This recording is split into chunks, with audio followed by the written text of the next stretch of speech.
የእግዚአብሔር ሕዝቦች በጎግና ማጎግ ይከበባሉ።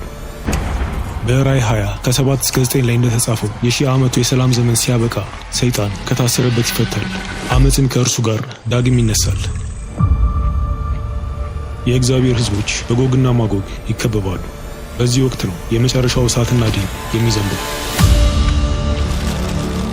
ይህ የመጨረሻው ጦርነት ነው፣ የመጨረሻው ማታለያ፣ የመጨረሻው ፍርድ።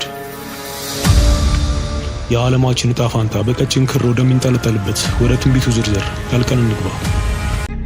መጽሐፍ ቅዱስ ፈጣሪ ሰው ልጆችን ለማዳን በዘመናት ሁሉ ስላከናወናቸው ነገሮች፣ መንግስቱና ፍትሁ ለዘላለም የሚጸኑበት የእግዚአብሔርን የመጨረሻ ዕቅዶች ይገልጻል። የትንቢቱ ቃል ወደ ሕዝቅኤል የመጣው አስፈሪ ማስጠንቀቂያ በመስጠት ነው። ሕዝቅኤል 38 ከ2 እስከ 4 እንዲህ ሲል ይነበባል። የሰው ልጅ ሆይ ፊትህን በጎግ ላይና በማጎግ ምድር ላይ በሞሳህና በቶቤል ዋነኛ አለቃ ላይ አቅናበት፣ ትንቢትም ተናገርበት።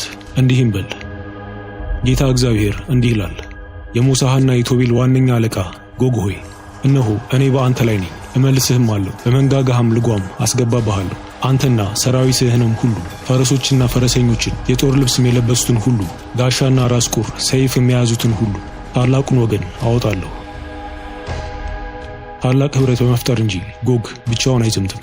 ፋርስ፣ ኩሽና፣ ፑንት ሁሉም ለውጊያ ዝግጁ ይሆናሉ። ከእነርሱም ጋር ጎርሜና ቶርጋርማ ከሩቅ ከሰሜን ይቀላቀላሉ። ከጎናቸው በርካታ ብሔራት ግዙፍ ሰራዊት አሰልፈውና አንድ ግብ ይዘው ይንቀሳቀሳሉ። የሰው ልጅ ሆይ ስለዚህ ትንቢት ተናገር፣ ጎግንም እንዲህ በለው። ሕዝቅኤል 38 ከቁጥር 11 እስከ 13። ጎግ በልበ ሙሉነትና በብርታት የሚገሰግሰው በእግዚአብሔር ፍቃድ ነው።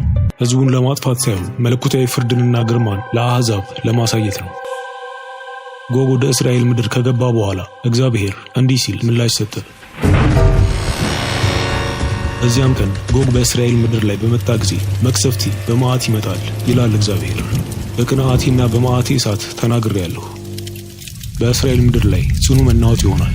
ከፊቴም የተነሳ የባህር ዓሣዎችና የሰማይ ወፎች፣ የምድረ በዳም አራዊት፣ በምድርም ላይ የሚንቀሳቀሱ ተንቀሳቃሾች ሁሉ፣ በምድርም ላይ የሚኖሩ ሰዎች ሁሉ ይንቀጠቀጣሉ። ተራሮችም ይገለባበጣሉ፣ ገደላገደሎችም ይወድቃሉ፣ ቅጥርም ሁሉ ወደ ምድር ይወድቃል። ሁከቱና ከተፈጥሮ በላይ የሆነ ሽብር በተፈጠረበት ወቅት የጎግ ኃይል ኅብረት እርስ በእርስ ይቃረናል፣ ወንድም በወንድሙ ላይ ይዞራል። ፈጣሪም ተፈጥሮን በማዘዝ መለኮታዊ ግራ መጋባት በመሃላቸው ያወርዳል።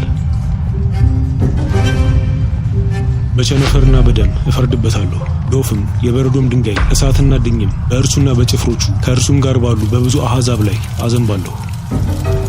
ሕዝቅኤል 38 ቁጥር 22። ይህ በሰዎች መሃል የሚቀሰቀስ ግጭት ብቻ ሳይሆን ምድር የሚሰነጥቀውን፣ ተራሮች በጭስ የሚሸፈኑበትን፣ እንዲሁም በእሳት የሚበራውን ሰማይና ሁሉን ቻይ የሆነው አምላክ ያለውን ከፍተኛ ኃይል የሚያሳይ ትዕይንት ነው።